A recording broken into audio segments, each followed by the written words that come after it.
Hello, my little draconic wolfkins. I hope that you're all doing well. If you guys like what you see and hear, please like, subscribe, and turn on that bell to get notified. And if you guys want to send me your own horror stories, you can either send them to my email or post it on my Reddit thread. Both will be in the description below. Back in May 2024, I'd recently been let go from a job due to the company downsizing. I'm also 32 female, but I was getting paid severance as well as had a good portion of money saved up in my retirement fund. So I was taking a small break before picking up another job. My best friend, 28 female, had just inherited a car from her family back in California, and she wanted to fly back there to pick it up and drive it back to New Orleans. Ooh, okay. I mean, it sucks that you got laid off, but at least you're taking a step back. Just, I don't know, just kind of relax, enjoy some time off, and spend time with your best friend, and go on a small little trip with her back to get to California to get her car. So, I say go for it. She also missed home and wanted to spend around 2 weeks in Cali before driving across the states for another 2 weeks so we could take time to see more sights along the way. And since I was job free and had never seen Cali before, she asked if I'd want to join her on the road trip. Even offered to cover my plane ticket, hotel/Airbnb stay, and the gas, so all I have to do to pitch in with my own food. I mean, that's fair. I mean, that is honestly a great deal, so fuck it, go. Honestly, I would. I thought that was really overly generous, but she assured me sorry, that it literally wasn't gonna put a dent on her funds since she had a ton saved up and was well off. How well off is well off? I'm just wondering. She just thought for one, she'd feel safer going on a road trip with a trusted friend, plus it would be fun friend trip for the both of us, so I agreed. Hey, I would too, honestly, even though I would kind of feel bad. Be like, no, I can pay for myself, I promise. But if the friend insists, as someone who was born and raised on the East Coast, I thought Cali was a huge change and pretty amazing. Loved the fresh air and the lack of intense humidity. Oh god, yeah. It's more of that dry heat than that wet, sticky heat down here in the Bible Belt. Like, ugh. After collecting the car, we started driving east through Nevada, then Utah, then ended up in Wyoming. Okay, so granted, it's pretty far. Right after crossing the Wyoming border, we stopped for gas and some snacks. We weren't hungry enough to stop into the diner next to the gas station. Hey, that's fine. I would though, just to be on the safe side, honestly. My friend loves photography, though, and wanted to pull up to the Wyoming Welcome Center across the street to take a picture of the surrounding cliffs and the railroad that was cutting through the lower canyon. Woo! Okay. I wish we got to see some pictures, but, whatever. Let me paint you a picture. Aside from the small gas station and diner across the street and the little welcome center across from them with the Welcome to Wyoming sign, this area was pretty empty. It was only us parked at the Welcome Center and about 2 cars parked at the diner across the street. Okay, so relatively dead. Got it. While my friend went to snap pictures of the canyon and railroad, I stayed in the car to lounge because I wasn't feeling great. I get hit with vertigo spells and migraines and was trying to rest it off. Ooh, vertigo and migraines? God, that must suck so much. I am so sorry. But out of nowhere, this guy saunters up behind her, didn't call out when approaching her to alert her of his presence. Oh, hell fucking nah. Only said something when she whipped around and saw him. Even though I was reclined in the passenger seat of the car, I sat up immediately. I couldn't hear what the guy was saying to her, but she was just responding as calmly as possible to what he said, but made a slight hand signal to me in the car. I grabbed the keys out of the ignition because it was the only weapon I had available and got out of the car. I didn't want to risk him bolting for the car and driving off with it. Okay, that is fair. Don't sneak up on people, especially if you're a guy. But actually, I shouldn't say if you're a guy. Just don't sneak up on people. You really don't, because you don't know what, headspace the person is in, or if they're with someone, or if they're armed. So, it's just an overall bad idea, if you know what I mean. When I got out of the car, the guy looked surprised to see me there, and his entire demeanor seemed to grow shifty. Hey, what's up? I asked, direct but casual. He said he was just wondering if she could help him take a picture of him with his phone by the welcome sign by the road. Now, my friend or I could have said, nah, sorry, but you really never know how someone is going to react to being told no. He had a hand in his pocket, and I really couldn't tell if he was holding a weapon out of sight or not. I mean, that is fair. You really don't know what someone's going to do by being told no. But honestly, no is a full sentence. I am just saying. If someone says no, that is it. Don't pressure it. Don't ask why. Just let it be and leave. That is all.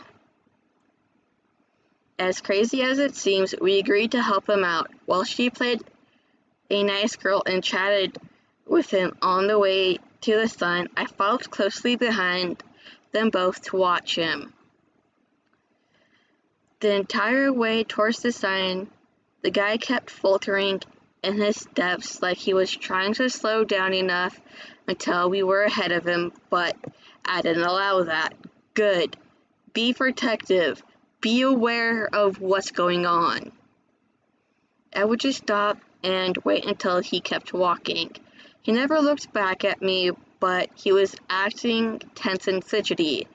I held the car keys between my fingers just in case I might have to jab him if he lashed out at a moment's notice.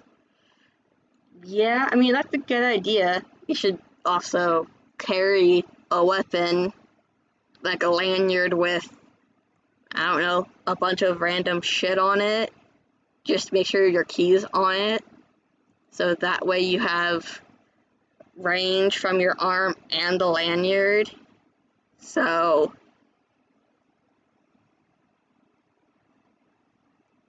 I also glanced at the diner across the street to make sure we stayed in view of it, though no one never knows if people will actually assist or if they'll just go into bystander mode, so I had to stay alert.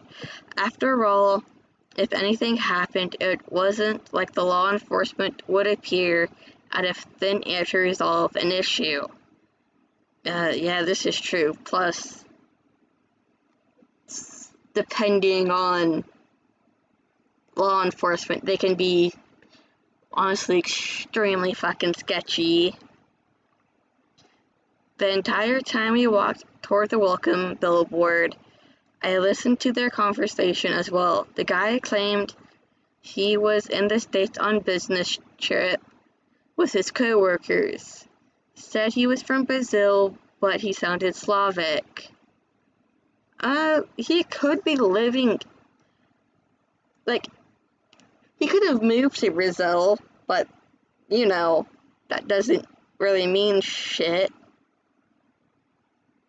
Not saying you can't be Slavic and live in Brazil, just giving the details I noticed.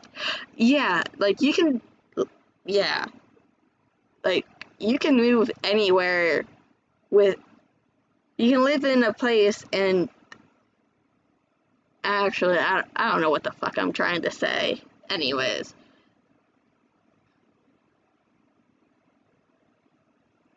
He had a slight tan, very short dark hair, and a lean build, maybe 5'10" to 6 foot.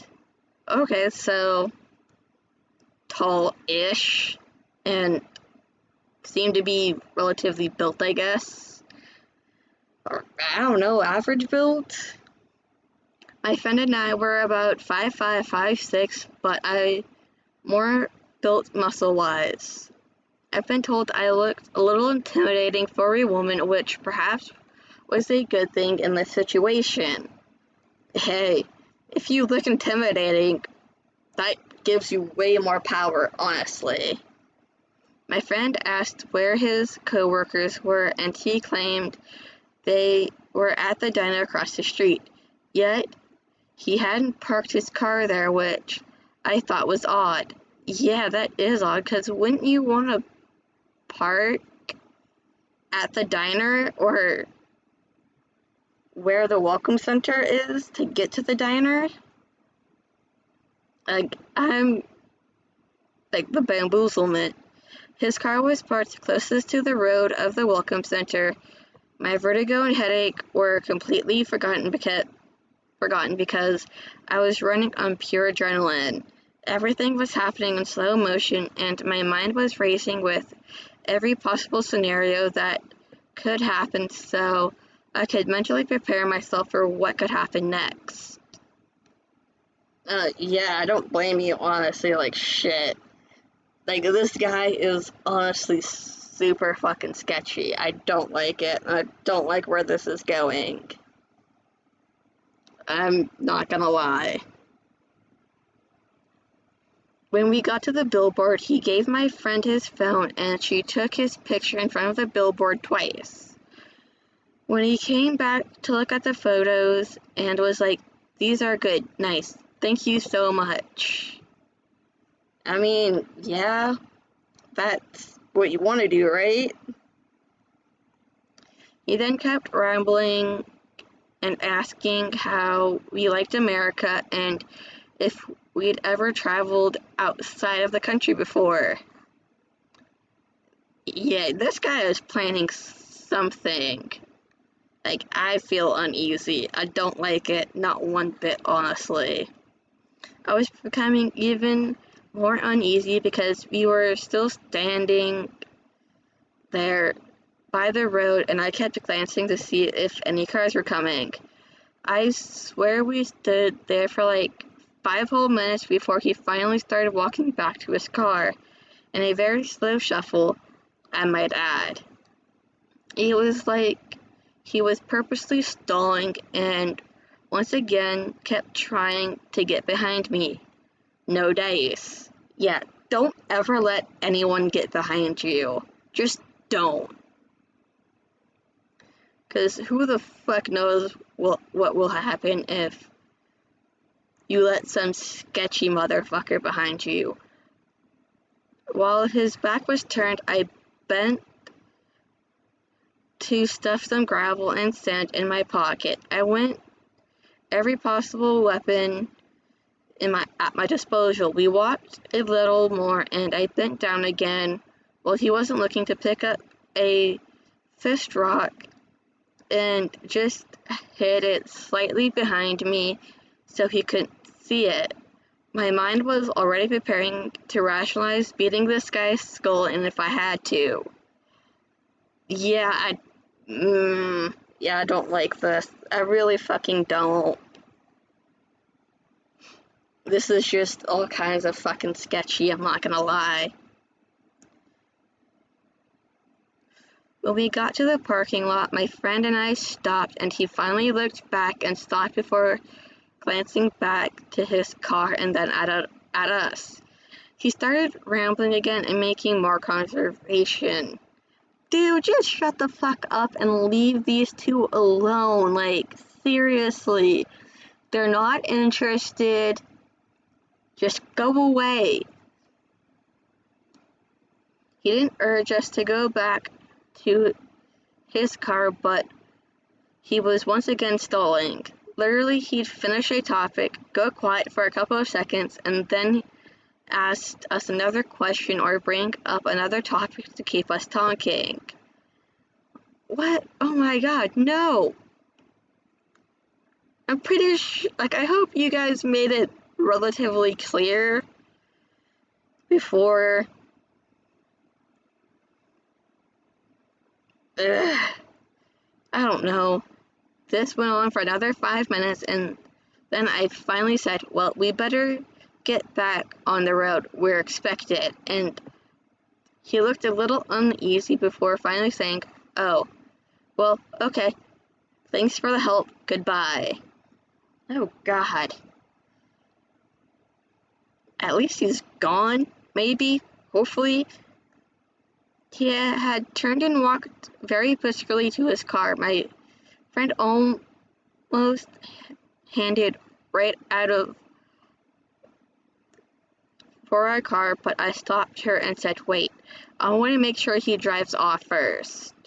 Remember, he said his co-workers were at the diner across the street, thus I didn't want to run the risk of us getting in our car and being followed.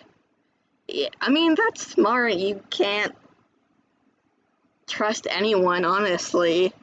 Especially nowadays, you know? This guy sat in his car for a few minutes and my friend and I pretended we were talking just in case he was watching us, and then finally he drove off. We stayed there until we couldn't see his car anymore. Then we went back to our car, both of us shaking. Sometimes you just know something is off. My friend said she felt like the guy was gonna try and traffic her and said, I'm glad I brought you with me on this trip because holy shit, you look like a German Shepherd when you sat up in my car when I signaled you. No, I'm just imagining this is like, what? I sense danger. My friend is in danger. Let's go.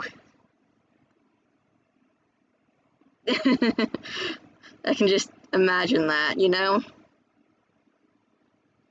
I've never really been in a fight in my life. I've been lucky enough that I've never really had to. I've had close calls, but have always managed to de-escalate a situation before it got physical, and perhaps this was yet another one of those times. Yeah, I have to agree with you, honestly. Like, no one wants to get into a fight, much less have to kill someone, you know? But if it comes down to that, you gotta do what you gotta do, right? But I had never been more prepared to kill someone if it meant my friend and I could get out of there with our lives intact. I mentally prepared myself to do the unthinkable. I even imagined tossing the guy off the cliff if I had to. It was pretty scary. Yeah, I could imagine, honestly. I can just imagine you being terrified and having to do mental gymnastics to throw a bitch off a cliff, you know? Needless to say, we both bought ourselves some mace on the next stop. Yeah, good. Get mace. Didn't run into any further problems in our trip, but I'll never forget all the details that happened with that encounter. Something was just off about the way that guy was acting towards us. Who knows, maybe he was scared of us or me after I stepped out of the car and thought we were about to Thelma and Lewis's ass. Thelma and Lewis? What? Who are these?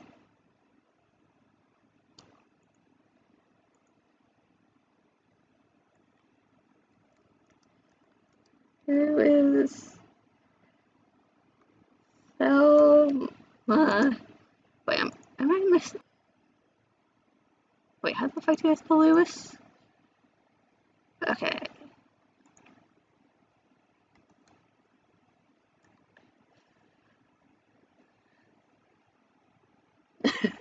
I'm curious on who the...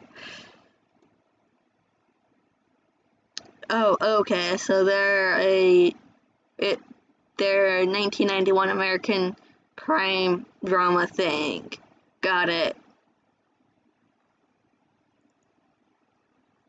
Okay.